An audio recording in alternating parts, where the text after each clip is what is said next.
does this all end this time around? How do you think the sort of, you know, you have these incredible concentrations of wealth that have been acquired by dubious means in many cases. How does this really end?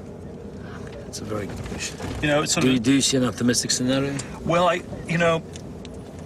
I see four sort of crazy pessimistic scenarios. You know, but that's why I'm asking. You know, do you see any optimistic scenario? The optimistic scenario is that you have enormous growth in the world and you have technological progress. That's the optimistic scenario. Okay, that's the optimistic. That's the only optimistic scenario. Okay, let's wait for Martians to save us. That's more realistic than one you described. Well, I will.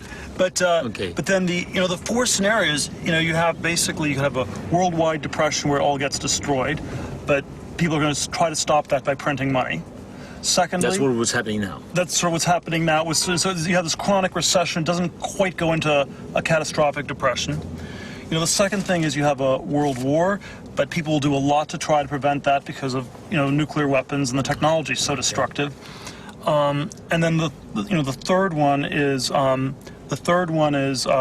you have sort of this move to the left, and governments confiscate the wealth. And the thing that's tricky about that is that at this point the money's been moved globally, so you'd have to sort of confiscate it everywhere. People have sort of diversified very well. The first one is the most realistic, until it goes into, until you can't print any more money. So because I think eventually, just the only way out is to work with sound money. If money doesn't have any value, so the whole system doesn't work. Yes.